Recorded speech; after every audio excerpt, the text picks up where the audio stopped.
Hey everyone, welcome back to Psyched About Life, where we talk about psychology, life, growth, and personal development. Today's video is all about why it's important to fail, make mistakes, and what can we benefit from failure. And so there's a couple of things, in fact, there's actually a lot of things that we can actually benefit from making mistakes. So I'm going to start off with talking about what I've gotten from this book so far, why I'm making this video, and then we're going to jump right into why failing is part of your natural human experience as well as a part of life, growth, and empowerment. And so see it as that one step closer to empowerment. So we got to change our perspectives into that more positive, bigger picture outlook. So anyway, I really like that it mentions hitting rock bottom may have been exactly what was needed in order to finally let go, have a change of heart, or see the bigger picture. It's an opportunity for expansion. Our struggles are our biggest teachers, and that's so true because we can actually take something from the experience of failing.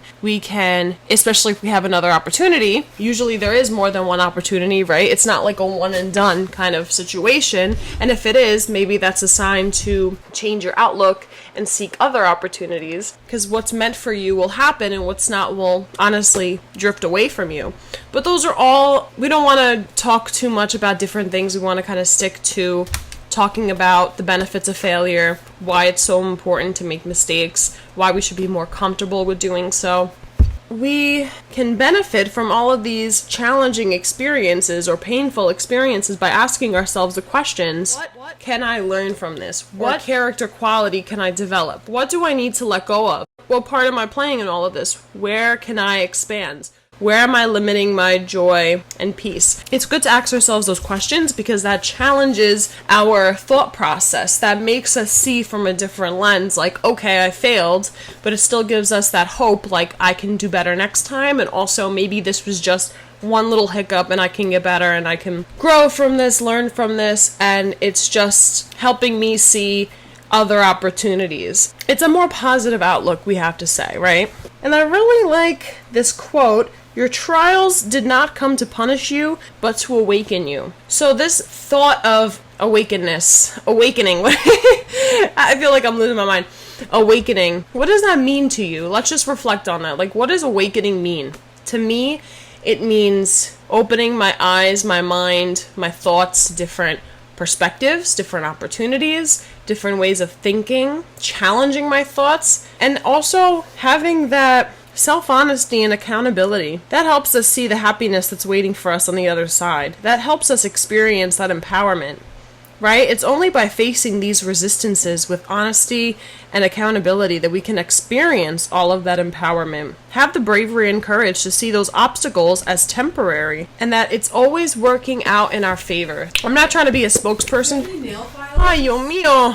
Give me a second to just collect my thoughts again. I'm not getting any compensation. I'm not getting anything for talking about this book, but this book really has taught me, in the 2 chapters I've read so far, so many awesome ways and outlooks to take with me, like to be more aware and to see from a different lens and to take every opportunity as a growing, learning opportunity.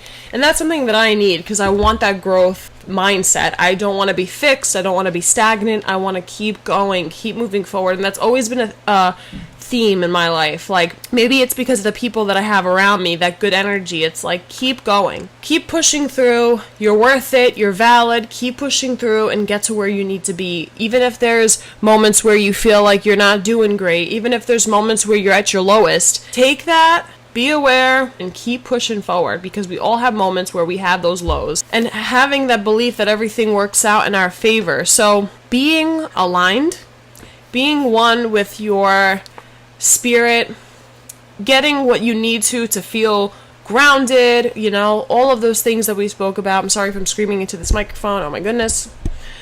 All those things we need to feel to be more in our place, mindful, using those 5 senses, and just getting to where we need to be present in the moment where we're mindful and use that to our best ability and use that to our advantage. And remember that everything will work out in our favor. Realign yourself. Easier said than done.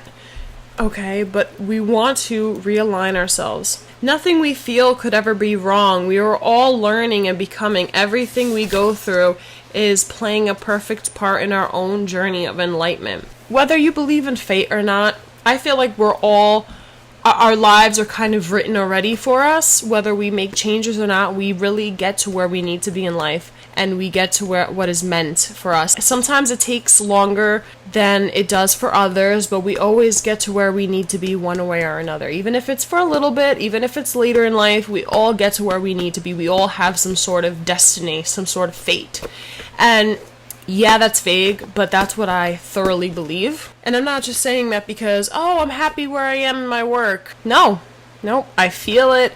I feel, yes, that's also aid me in my feeling, but I feel like I have my destiny laid out in front of me.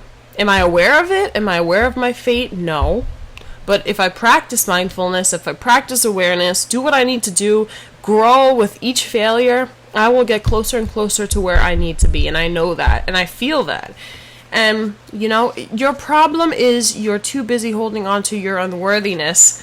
There we go with the worthiness. If you don't feel like you can obtain any of that good, any of that happiness, like you won't. You won't. Because you will, whether it's self-sabotage or whatever the case is, you will just stop yourself. You are your own barrier, your own critic, your own enemy. If you can't allow yourself that happiness and you're resisting that, it's not going to come to you. So you have to really have that different outlook. All those mistakes are only an innocent discovery of who we are not, thus leading us one step closer to the truth of who we are. We mustn't identify with the mind's perceived mistakes, but rather seek to understand ourselves and others with compassion. Being vulnerable and healing that vulnerability is key. Accepting ourselves for who we are in the moment is part of that process. And that's the only way we'll get closer to our truer self. So even if that sounds like mumbo jumbo to you, at some point it will all make sense and it will all click, I've always liked that saying, like, you can't teach a fish how to fly.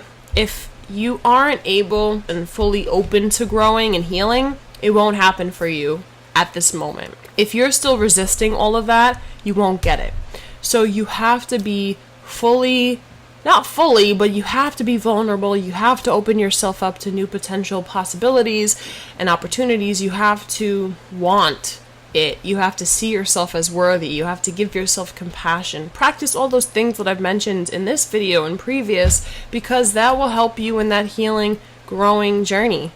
Listen, I make fun of myself sometimes because it's like I never would have thought I'd be making this content, believe it or not. Like, I love psychology, but it's like this stuff is also kind of like motivational speaker-ish, and I do like that, but it's like that's not where I'm going with this stuff. I'm kind of just helping people get to that path of growth and see this as not like a scary thing, but as something that's eye-opening and a possibility.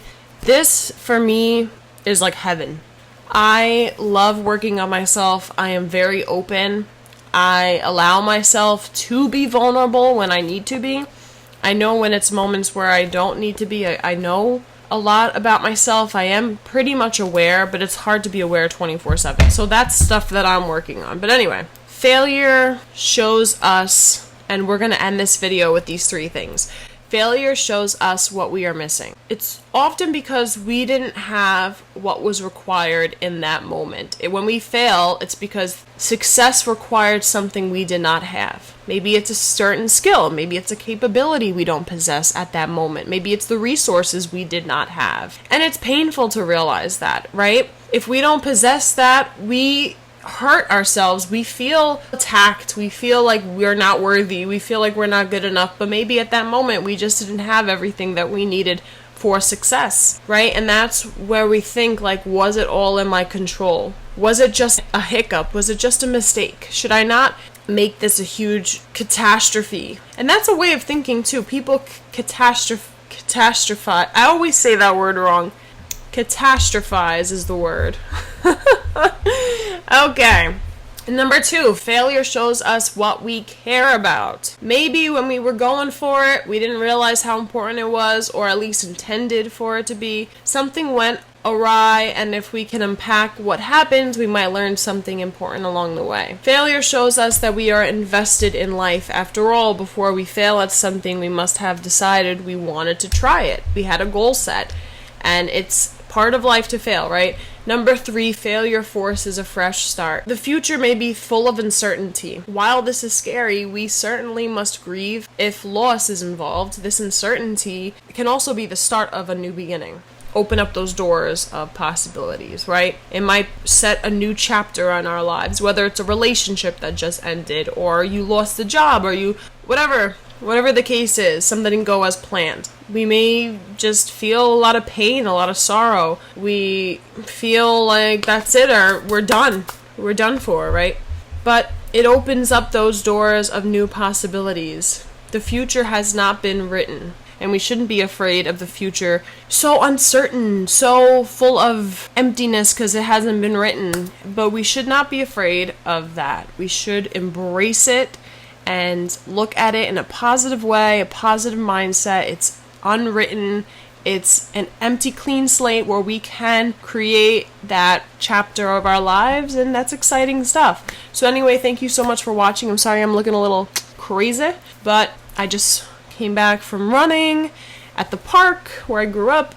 And anyway, thank you so much for watching this video. Stay tuned for more content. Welcome if you're new here. Please like, share, comment, subscribe, and yeah, I'll be back with more videos. Bye.